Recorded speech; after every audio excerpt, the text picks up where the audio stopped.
आपला आवाज कोकण 24 तास। शिवशाहू फुले आंबेडकर विचार मंचाच्या वतीने रत्नागिरी येथे काढण्यात आलेल्या भव्य मोर्चामध्ये पालकमंत्री डॉक्टर उदय सामंत यांच्यावर कोणीही टीका टिप्पणी केली नाही असे स्पष्ट मत सामाजिक कार्यकर्ते अभिजित हेकशेट्टे यांनी व्यक्त केले आहे। कालचं मी प्रेस कॉन्फरन्स ऐकली। त्या प्रेस कॉन्फरन्समध्ये ही एक मागणी होती, दुसरं असं होतं की सामंतांच्या विरोधकांनी मोर्चे काढला, असं स्वरूपाचं हे होतं। तर मी सांगू इच्छितो की ह्या सगळ्या मोर्चात म्हणजे इतके लोक इतका वेळ चालला, जो 3 तास सगळा हा चालला, त्याच्यात सामंत साहेबांचं कुठे नावही नव्हतं, कुठेही नाव नव्हतं। म्हणजे त्यांचं साधं नावही नाही कुठे, म्हणजे त्यांच्याबद्दल वाईट बोलायचा संबंधच येत नाही। सामंत साहेबांचे आणि आमचे संबंध खूप चांगले आहेत। म्हणजे माझं व्यक्तिगत पातळीवर बघितलं तर माझे त्यांचे खूप चांगले संबंध आहेत। इव्हन नवनिर्माण शिक्षण संस्थेशी त्यांचे संबंध आहेत। तुम्ही अनेक वेळा ऐकलं असाल की ते म्हणतात की हे कॉलेज माझं आहे। अनेक आरोग्य शिबिरापासून अनेक ह्याच्यापासून आम्ही त्यांचं, कारण हा एकमेकाला, सामंत साहेब म्हणजे ते शासनाचे प्रतिनिधी आहेत, तर त्यामुळे शासनाच्या प्रतिनिधीकडे हक्काने जायलाच पाहिजे आणि त्यांनी केलंच पाहिजे कामं, कारण ती कामं जनतेची आहेत। व्यक्तिगत काम कोण करून घेऊन जात नाही आम्ही कधी त्यांच्याकडे। भाग नंबर 1। दुसरं म्हणजे असं मला म्हणणं आहे की ही जो त्यांनी आक्षेप घेतला आहे ना, हे मला वाटतं एक प्रकारे सामंत साहेबांना अडचणीत आणणारीची प्रेस कॉन्फरन्स आहे। म्हणजे ही प्रेस कॉन्फरन्स एवढी लीक झाली, एवढी व्हायरल झाली की एका बाजूला असं वातावरण तयार झालं की सामंत साहेब ह्या मोर्चाच्या विरोधात आहेत। अशा पद्धतीचं हे सगळं वातावरण का करण्यात आलं मला माहिती नाही, पण असं झालं आहे। माझं तर म्हणणं आहे की त्या दिवशी जर सामंत साहेब इथे असते तर ते या मोर्चाला येऊन त्यांनी मुलांना बोलायची संधी घेतली असती। ह्याच्यापूर्वीचा माझा अनुभव आहे, जे मी कार्यक्रम केले तेव्हा ते आले।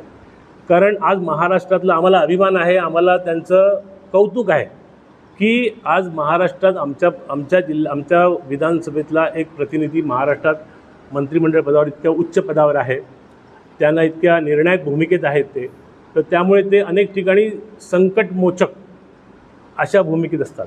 आपण बघितलं असाल की जरांगे पाटलांना फळाचा रस कोणी दिला, तर त्यामुळे ते ध्यायाच्यात असतात। त्यामुळे त्यांनी त्यांच्या विरोधात असायचा हा मोर्चा संबंध येत नाही आणि या मोर्चाचा उद्देशच तसा नव्हता। त्यामुळे अशा पद्धतीने त्याला ट्विस्ट करणं आणि त्याला वेगळं हे देणं खूप चूक आहे। मुलांच्या भावनांशी खेळण्याचा हा प्रकार आहे असं मला वाटतं।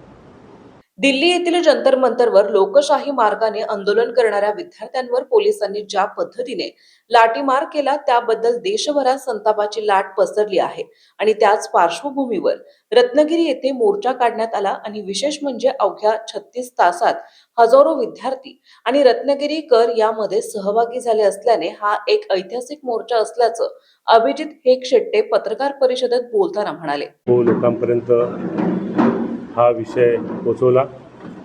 आजच्या पत्रकार परिषदेचं मुख्य आहे की आपलं सर्वांचं अभिनंदन करणे आणि आपल्याला धन्यवाद देणे। हा जो संपूर्ण मोर्चा आयोजित केला, हा मोर्चाचा उद्देश होता की जंतर मंतरवर ज्या हजारो मुलांना त्यांच्या आंदोलनाबद्दल सातत्याने म्हणजे लाठीमार आणखी जी अमानुष मारहाण झाली होती, तर त्याबद्दलचा एक आक्रोश, एक आक्रंदन, एक नाराजी ही इथल्या युवकांच्या जाणवत होती आणि त्यामुळे आणि त्याचबरोबर सोनम वांगचुकचं आंदोलन हा संपूर्ण प्रश्न जंतर मंतरवरचा ज्या वेळेला सगळ्या देशात गेला, तर त्यावेळेला तो अनेक ठिकाणी, म्हणजे आम्ही देवरुखला पहिलं केलं, देवरुखला आम्ही पहिल्यांदा तहसीलदारांना निवेदन दिलं, त्याच्यानंतर चिपळूणलाही घटना घडली, त्याच्यानंतर दापोलीत पण मला वाटतं झालं आहे, हा व्हायचं आहे। तर अशा सगळ्या पद्धतीचा हा युवकांचा सगळीकडे आवाज होत होता। त्यामुळे रत्नागिरीत पण हे गोष्ट करावी, तर त्या अँगलने आम्ही म्हणजे शिवशाहू फुले आंबेडकर विचार मंचने एकत्र आलो आणि ठरवलं की ह्याचं प्रतिनिधित्व, ह्याचा आवाज, ही संवेदना ही दिल्लीपर्यंत पोचली पाहिजे आणि त्या संपूर्ण सोनम वांगचुकचं आंदोलन आणखी त्या मुलांच्या त्यांच्यावर होणारा लाठीमार त्याला आपल्या भावना पोचून त्यांचा निषेध नोंदवला गेला पाहिजे।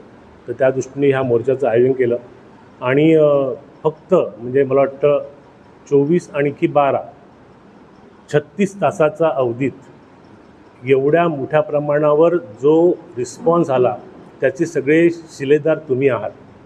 तुम्ही ज्या गोष्टी इतक्या म्हणजे व्हिज्युअल मीडिया किंवा संपूर्ण सोशल मीडिया किती ताकदीचं आहे ह्याचं हे उदाहरण आहे. आणि मला वाटतं बहुतेक ती सगळी मुलं हे वाटच पाहत होती.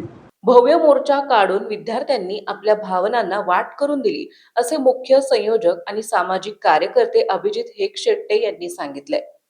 तर त्यामुळे अनेकांनी, म्हणजे तुम्हाला सांगतो की अनेकांनी स्वतःचे व्हिडिओ करून आव्हान केलं. जवळजवळ असे 25-30 व्हिडिओ होते.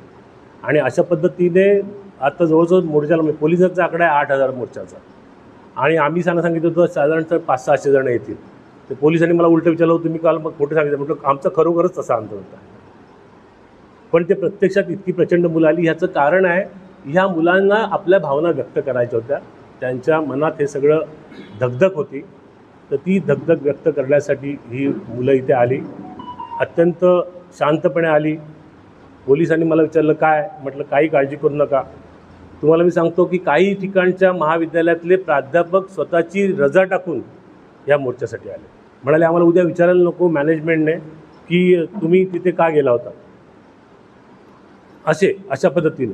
तर त्यामुळे अशा पद्धतीने अनेक विद्यार्थी, मग ते मेडिकल क्षेत्रातले असतील, इंजिनिअरिंग क्षेत्रातले असतील, इतर याच्यातले असतील, मोठा युवा आणि युवती, म्हणजे रत्नागिरीच्या इतिहासातला हा सर्वाधिक मोर्चा युवकांचा मानला जातो. रत्नागिरी, कारण मी गेली 30 वर्ष म्हणजे छात्र भारतीचं आंदोलन, त्याचे मोर्चे, त्याच्यातल्या संपूर्ण तुरुंगात 2 दिवस, BEd आंदोलनात, अशा सगळ्या ह्याच्यातनं मी गेलेलो आहे. तर माझ्या आठवणीतला गेल्या 30-35 वर्षातला हा सर्वाधिक मोठा मोर्चा आणि हा उत्स्फूर्त होता.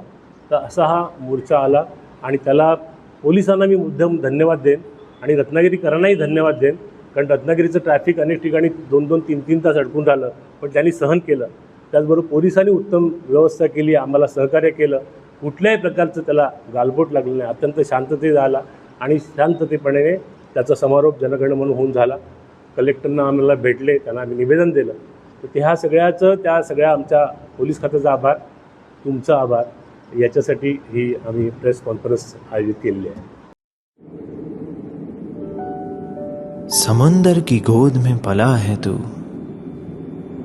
अंगड़ाई लेते ही लहरें शुरू, आज यौवन की मस्ती छोड़, ले चलता हूं तुझे एक नए मोड़, आजा तुझे माँ पुकारे अब, छेड़ देते हैं बीच से कुछ शरारत हंसी, गले लगा ले उसे ए फकीर, इंतजार कर रहा है तेरा तो, चल दे देते हैं उसे फसल की खूबसूरती तो, आजा तुझे माँ पुकारे अब, उन्हें भी देनी है एक नई पहचान, आजा तुझे माँ पुकारे अब. फिनोलेक्स पाइप्स पहुंचाए पानी को अपनी माँ के पास. महाराष्ट्रातील तसेच कोकणातील महत्त्वाच्या बातम्या पाहण्यासाठी कोकण 24 तास न्यूज चॅनलला YouTube वर सबस्क्राईब करा आणि बेल आयकॉन प्रेस करा.